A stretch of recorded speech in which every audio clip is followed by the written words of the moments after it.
And you know what? That was a summertime. He was watching me. He just stuck me in front of the TV.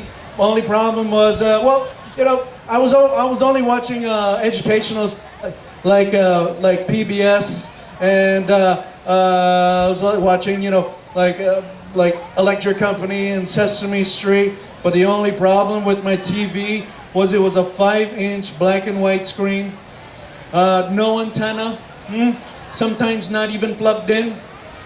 But he came in there, he fixed it. Rex, do you want the TV that is 10 times the size? 10 times the size? How? Magic! Magic! Close your eyes. So I closed my eyes and I can hear my grandpa push the TV closer to my face. Open your eyes. Magic. I call it IMAX. Oh yeah, that was my grandpa. Oh man, I love living in that house, but I do have memories of growing up very traditionally Filipino, and I don't ever want to do some of the stuff my mom passed on to me and my sister that I'm never gonna pass on to my kids.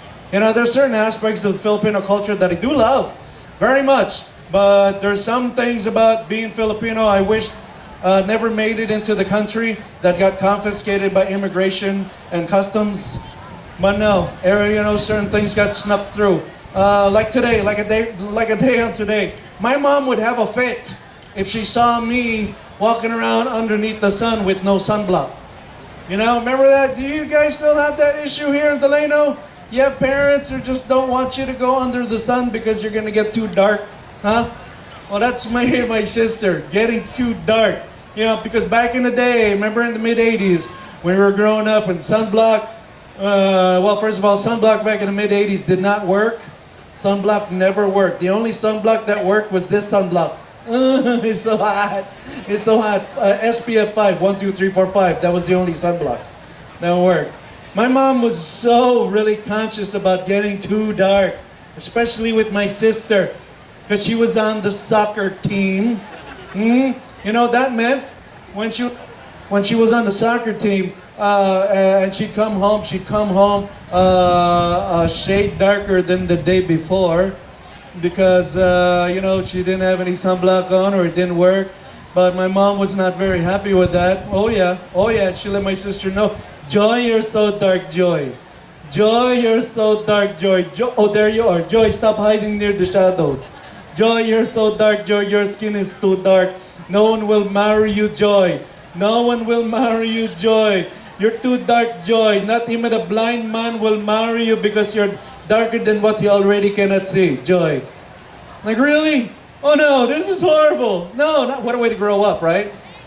What made it worse was when my sister had play dates and she would bring over her friends and they would bring over their Barbies, you know? And remember back in the day, Barbie only came in 2 flavors, huh? Just 2 flavors, right? So when her white friends came over, they brought over their Barbie dolls with the long blonde hair and the white skin and the blue eyes because they looked just like her. And then when her black friends came over, they brought over their Barbie dolls with the long curly black hair with the browns, ebony skin and the brown eyes, huh? Because they looked just like her. And for my sister, what was her Barbie doll? It was a brown paper bag.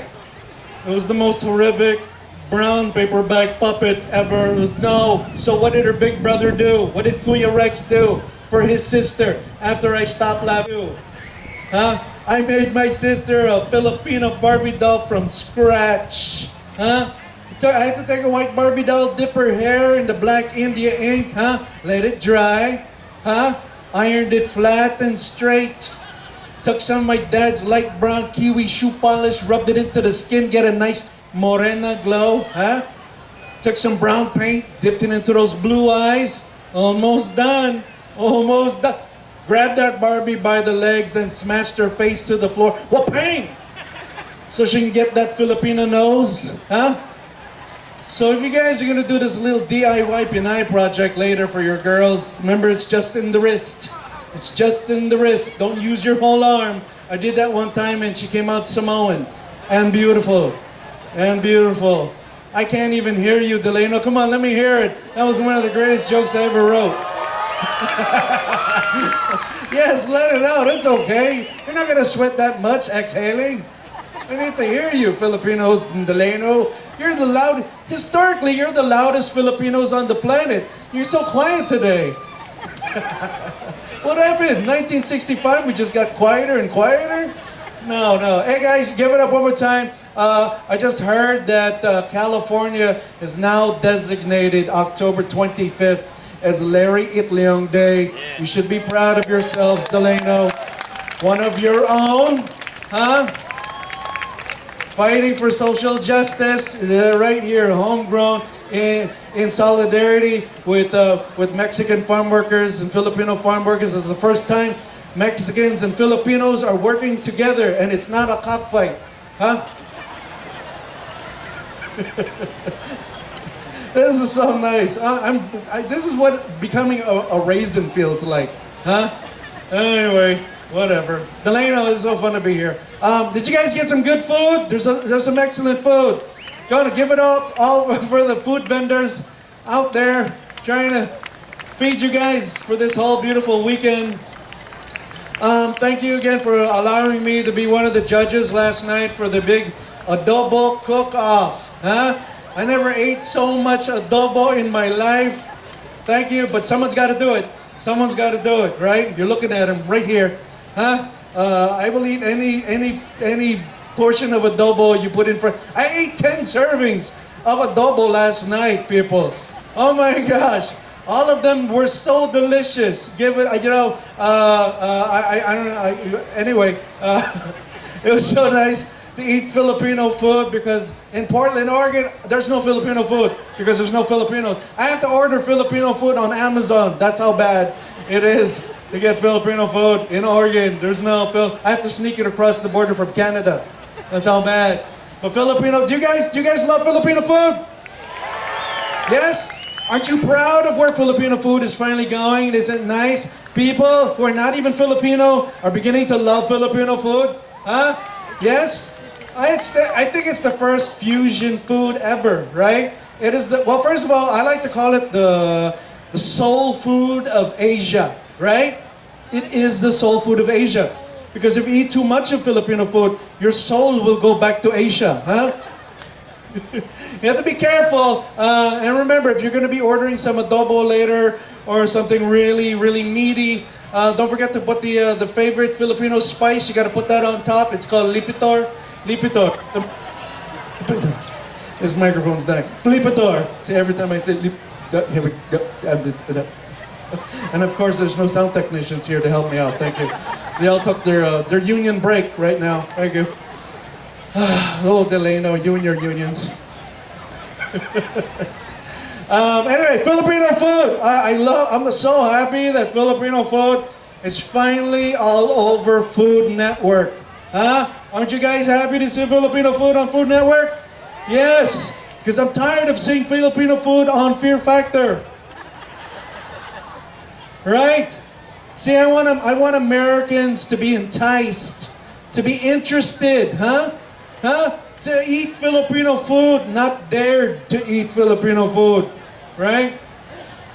I know, my friends say, once they find out that I'm Filipino, oh my gosh, my friends are like, hey Rex, I heard that you and your people, you guys love to eat this special thing called balut. You know the balut? The balut, it's a duck egg with a baby duck sleeping inside, and you put it inside your face. The balut. First of all, it's not balut. It's balut. Say it with me, Delano. Balut. Because we all know Beirut is where? Lebanon? Hello? I see, my friend, people I meet still bother me about balut. Seriously, they're never gonna let it down. I think I'm still playing for balut karma because back in junior high, I made all of my closest friends eat balut. I did. Guilty as charged. I made them eat balut. They didn't know they were eating balut because I gave it to them on a special occasion. Easter morning. Hand-painted, rolled in glitter. Happy Easter, bro. Our Lord and Savior is resurrected. How come my Easter egg is bigger than your Easter egg? Because in my Easter egg, there's a dark chocolate bird sleeping on a custard couch. And if you feel crunching in your mouth, don't worry. That's just Rice Krispies. Oh God. Oh yeah. I lost all my friends that Easter morning. I had to make new friends. And you know, this is how I did it. I lost my friends and due to balot, and I didn't want my friends in the neighborhood to be discouraged ever about ever trying Filipino food again. So what I did was I started inviting guys over, friends over to the house to come try some Filipino food. No one wanted to come over. Nobody. Except for one kid. The whitest kid you'll ever meet. Second generation Irish American kid. 3 houses up. He had a traditional Irish name. His name was Brian O'Brien. He was the only kid brave enough to come over to my house and eat Filipino food. You got to give it up for Brian. He's amazing, you know, because Irish and Filipinos, we're pretty much one and the same, right? Yes? Irish, they're the Filipinos of Europe, huh? Filipinos, we're the Irish of Asia, huh? We got too much going on together, simultaneously. The Irish, oh my God, the Irish, they sustain themselves on a diet based on starch, huh? Huh? Potatoes, huh? Filipinos, we sustain ourselves on a diet based on starch, huh? Rice, huh? Huh? Which is what? Just tiny potatoes. Leave the skin on, huh? Brian's people, they believe in tiny dwarves, huh? That guard a pot of gold at the end of a rainbow, huh? Our people also believe in tiny dwarves that would want to possess your soul. There's no gold involved. That's it. They will do nasty things too. Brian's people love to drink beer. Oh, my people also love to drink Brian's people's beer. So Brian comes over, and my mom was so excited to have her very first white person in the house. So she was really excited to have Brian O'Brien come over. I only asked my mom to make some simple Filipino food. Simple Filipino food, Mom. I just want white rice. I want chicken adobo and 3 lumpias. Just 3 lumpias, Mom, because 4 is showing off. 3 is good.